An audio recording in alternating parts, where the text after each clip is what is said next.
Another day, another space event. Welcome everyone to the Software Defined Space Conference 2025, the 5th anniversary edition. And I am really proud to be here with Daniela Jovic, my co-presenter for the day. Thank you so much for having me, Remco. We decided to break the internet so that you see double the amount of your usual LinkedIn content with us here in Tallinn. Challenge accepted, so no pressure there, huh? So Daniela, let's talk a little bit about what's happening, what has happened here on day 0. We're at day 0. The count a little bit strange, 0, 1, 2 instead of 1, 2, 3, but there's probably a reason for that.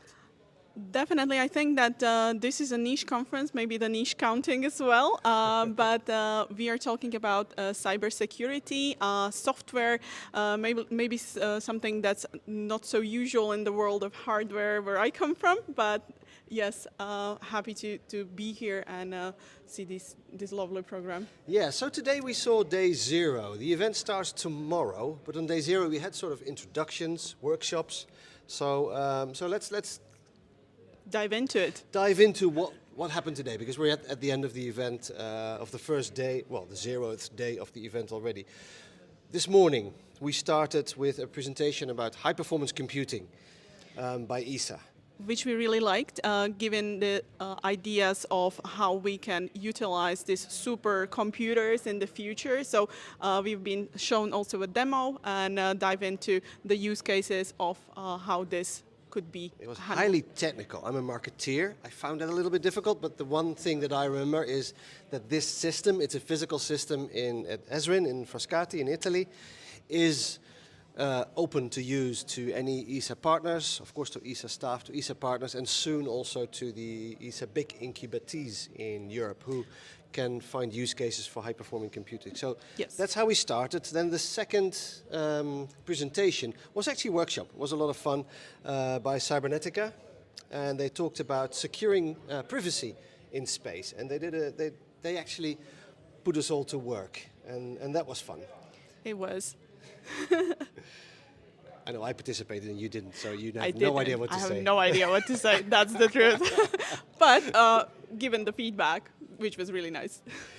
I thought that was the most memorable presentation of the day because, you know, we got to do something. So we got to talk and think and talk about privacy issues, GDPR issues in space applications. So then we had lunch just outside here, and then we had a presentation by EUSPA about opportunities that EUSPA is offering, and you were there, so tell us a little bit. Definitely. So everyone keeps asking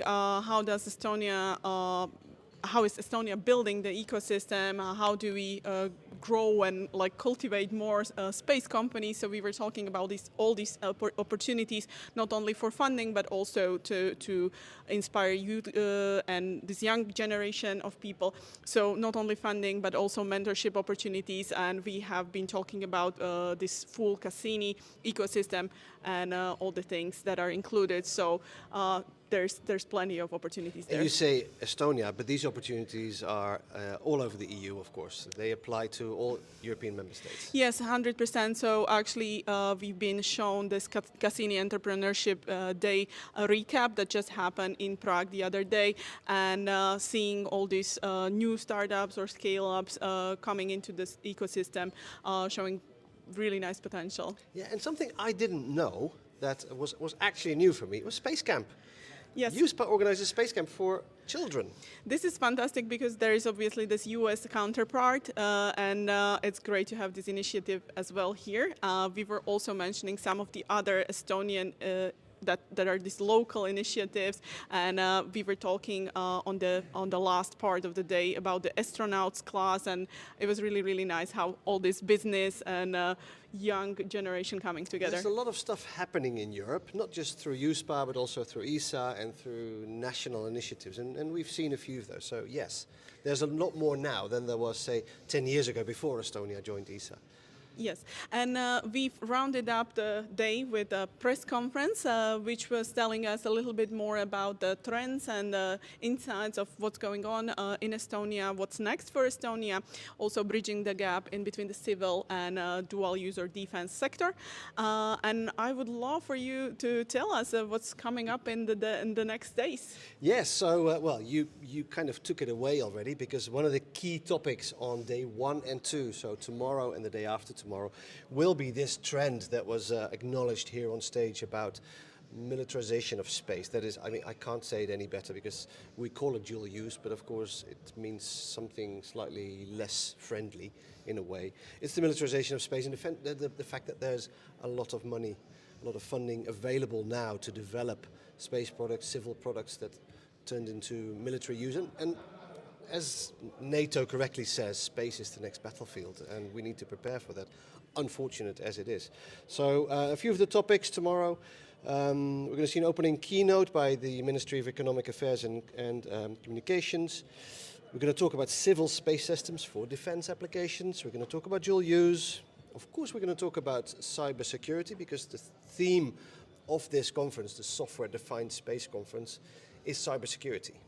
Yes, and then there is one niche topic, which is software for human exploration, to support this human exploration, which was came as a surprise to me, but it actually ties up very well with the fact that the Estonians are really trying to be innovative, and in comparison from last year, when they were talking about like gamification or like gaming industry and tying it up with space industry, this will be something to make it somehow novel for this year. Yeah, actually, there was a lot of talk in your panel about gaming in space. I found that fascinating. I don't think there's a specific topic apart from what you're saying on the agenda right now, but gaming would be the next big thing we heard. It could be, because obviously there is a lot of inspiration and educational aspect to gaming. So I'm, as a gamer, definitely looking forward to that.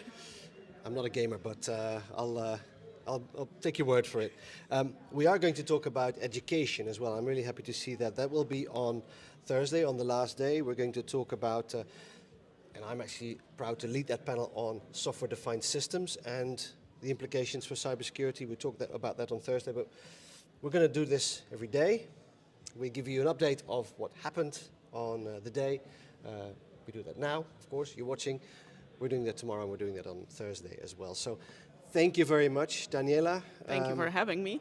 Of course, and if you want to know more about the Software-Defined Space Conference, website SDSC2025, the E for Estonia, or under hashtag SDSC2025. So we'll see you in the next video tomorrow, or we'll see you on social media, because we're going to break the social media, you said. 100%. So let's see what we can do. Thanks, everyone. Bye-bye. Bye-bye.